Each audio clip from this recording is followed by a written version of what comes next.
Hi, I'm Josh Carving and welcome to another Death Battle prediction video. But first, Tails vs. Luigi. I recorded this previously, but there was actually someone in my house that was sleeping, so I'm gonna go back over my points for that one because people couldn't hear me very well.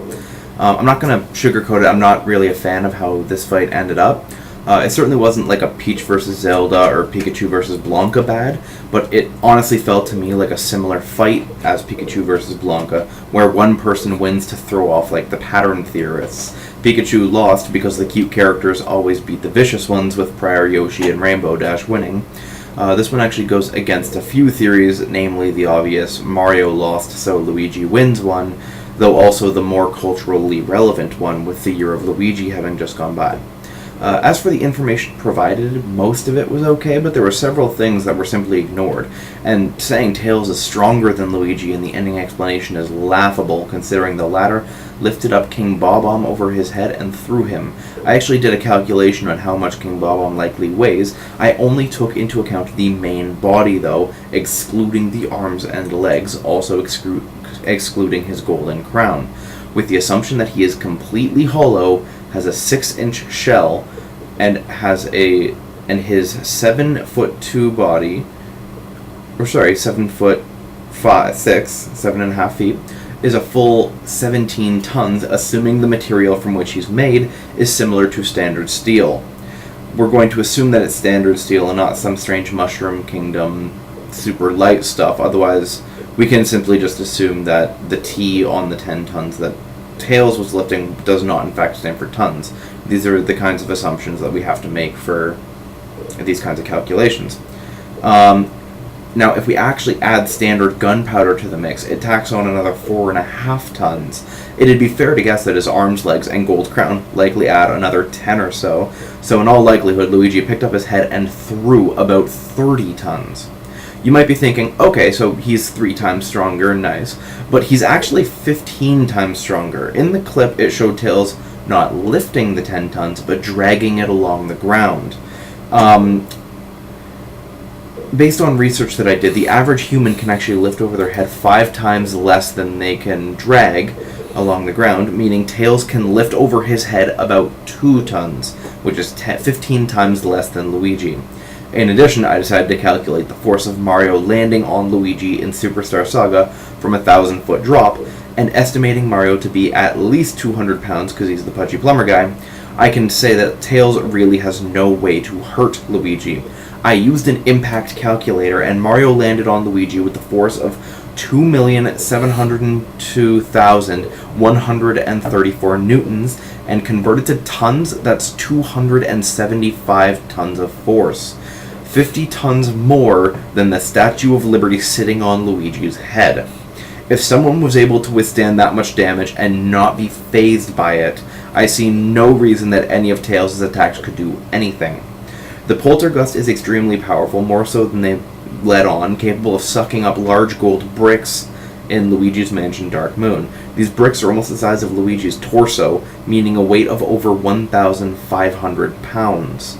Throwing the grappling ring would also do absolutely nothing, because it's lighter than Tails is. The second he throws it, the ring would get immediately sucked up, meaning Tails has no backup for if he's getting sucked up by the Poltergust.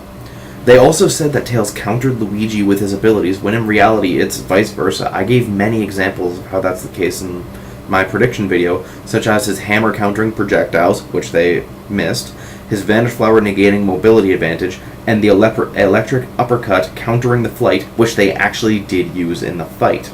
Now, an IQ of 300. Okay, this is going to be a bit of a rant, because I've been seeing it a lot, not just here, but also in a writing site that I run. An IQ of 300 doesn't exist. The maximum score of an IQ test is about 250, given that it is a test with a set maximum score. IQ is also a horrible way of gauging intellect in combat anyway. Get a military strategist and throw him into an IQ test. Take a college professor and give him the exact same test. In all but the strangest scenarios, the professor is going to score higher, though the strategist is definitely going to be my first pick in any combat scenario. Well, anyway, that's my take on it, and I just know some people are going to call me bitter about the fight, but I've provided my evidence, and that's how I think it is. For the fight, though, it was actually good. It was a good animation. It wasn't up there with Thor versus Raiden or Ryu Hayabusa versus Strider Hiryu, but I didn't mind it. This was one of the few where the music actually stood out to me. The only other time that's happened was with Strider versus Hayabusa. And apparently this fight was actually done by a fourth animator, which is really starting to confuse me.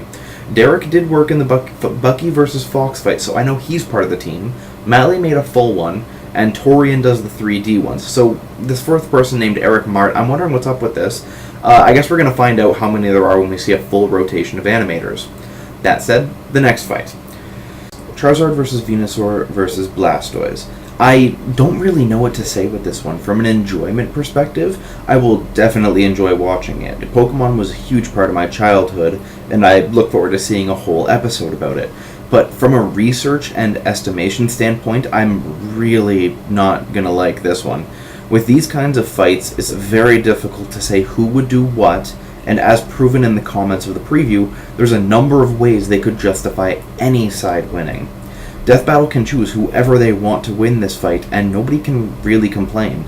My opinion on this match is really just one of the three ways this fight could go. First, we'll go into the research, though, and this fight will be a little bit more differently formatted than most of my previous predictions, mostly because all three are from the same game, thus have similar stats that can be easily compared within its own game engine.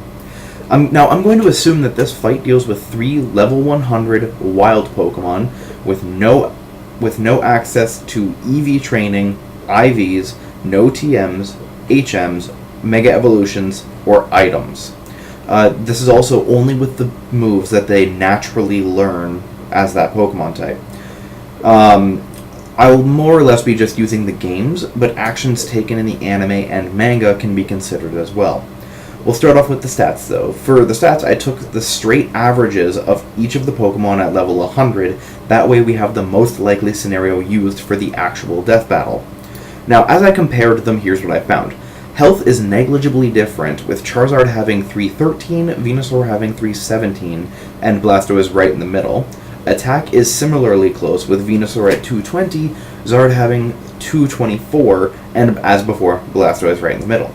Now here's where the gaps actually start happening. In defense, the squishy Charizard is down at 212, Venusaur is 10 higher at 222, and Blastoise is 34 higher at 256. Special attack has Blastoise down at 226, Venusaur 30 higher at 256, and Charizard 18 higher than that at 274, which is the highest stat out of all of them. For special defense, Charizard once again trails behind at 226, Venusaur has 256, and Blastoise is on top with 266. Speed is very close between Venusaur and Blastoise, the latter having 212, the former 4 above at 216, but then Charizard soars right past them 40 points higher at 256. So we have Charizard, the worst in 3 categories, but the best in 3, Blastoise, who's the worst in 2, the best in 2, and right in the middle for 2, and Venusaur, best in health by a small margin, worst in attack by a small margin, and right in the middle with all 4 of his other stats. Their stat totals are pretty similar too, with Venusaur in last with 1487, Blastoise with 1497, and Charizard in lead with 2505. Now, each Pokemon has an ability that increases its type of attack damage by 50% when its health is below 33%, and there are a few concepts with Pokemon that we need to go over before I name off the attack that each one has. The stab rule is the same type attack bonus. When a Pokemon uses an attack that is the same type as the Pokemon using it, it gains a 50% damage bonus. This means when Blastoise uses a water move, Venusaur uses a grass or poison type move, and Charizard uses a fire or flying type move, though this only applies to attacks that do direct damage, so anything like Leech Seed or Poison Powder aren't affected. With reductions and increases in stats from moves like Tail Whip or Scary Face, there are 6 ranks of increase and reduction as follows. The 6 ranks of increase are a times 1.5, 2, 2.5, 3, 3.5, and 4. The 6 stages of decrease are 2/3, 1/2, 2/5, 1/3, 2/7, and 1/4 is where it ends up. With that said, let's get started. Venusaur has several moves. Surprisingly few follow up on his stab, but he has several status effects in his attacks, which I'll get to in a moment.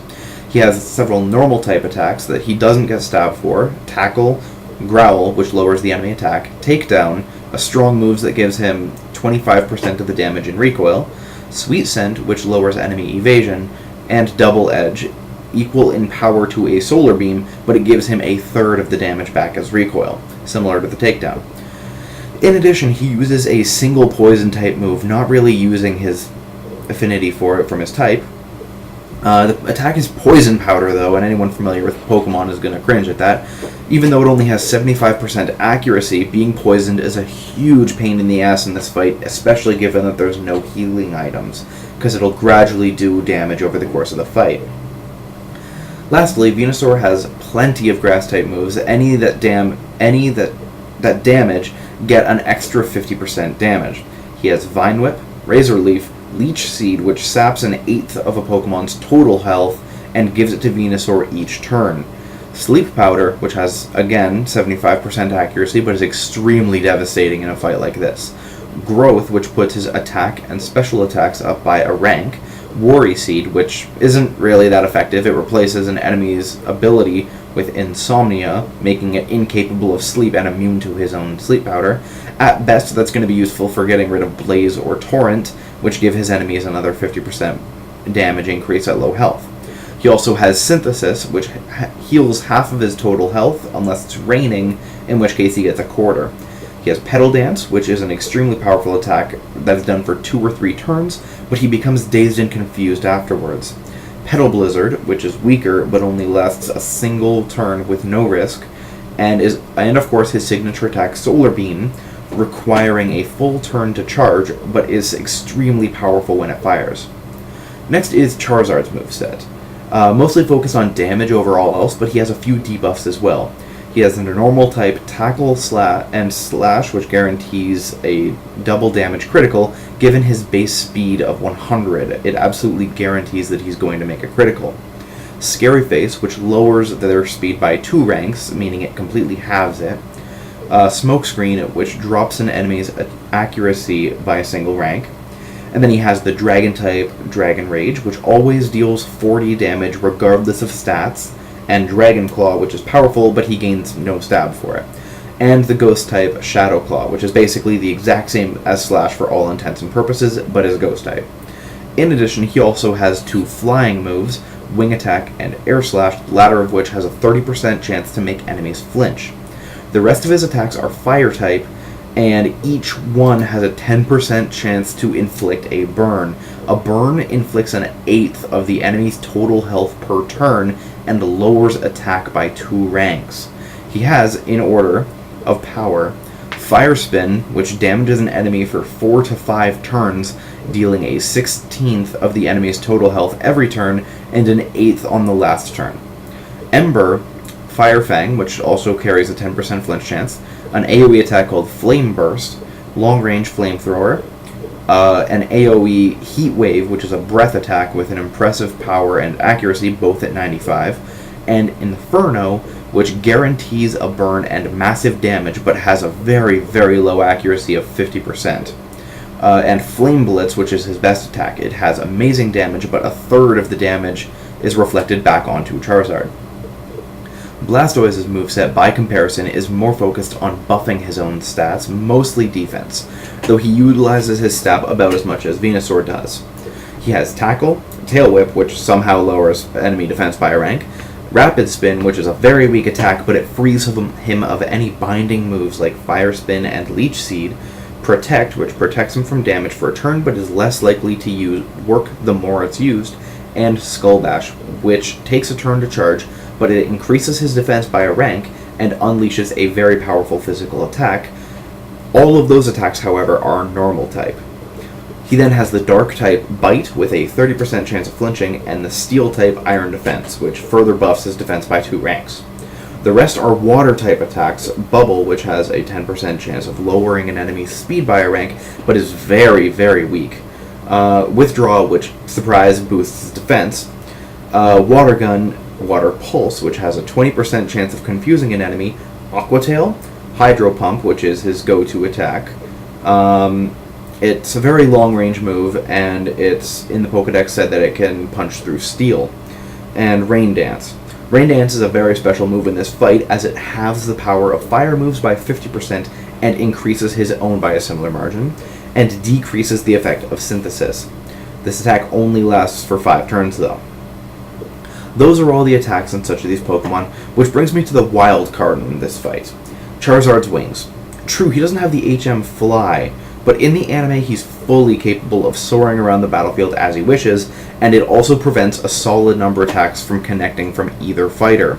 Now for the difficult part. I'll admit my favorite of these 3 has always been Charizard, so I actually found myself looking for things in his enemies' arsenals that would beat him to ensure that there was absolutely no bias. But really, I still find myself siding with Charizard in this fight.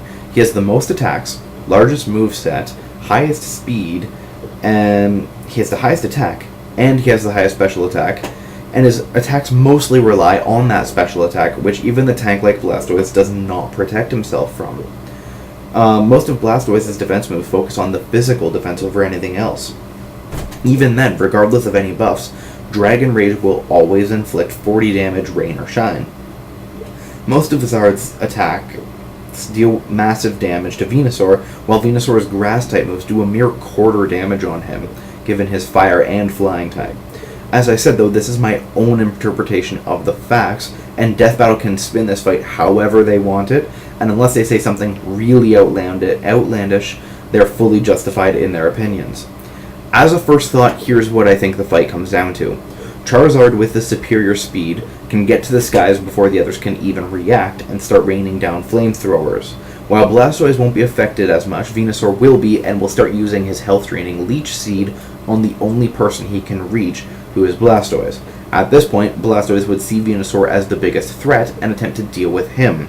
Only really Solar Beam and Hydro Pump have any chance of hitting Charizard as he flies, meaning Zard gets free reign of the fight, with his enemy being either Venusaur, who Charizard pretty effortlessly beats, or a heavily injured, poison-inflicted Blastoise if he manages to beat the Venusaur, who would also prove just very little challenge. Overall, I think that Charizard's versatility and utilization of a solid attack moveset win the day. The Jack-of-all-stats Venusaur has too large a weakness in Charizard's attacks, and Blastoise focuses far too much on defense while not buffing special offense as he would need to. Well, we'll see later in this week when the episode comes out, though. Fingers crossed for no delays this time. Okay, have a good one, everybody.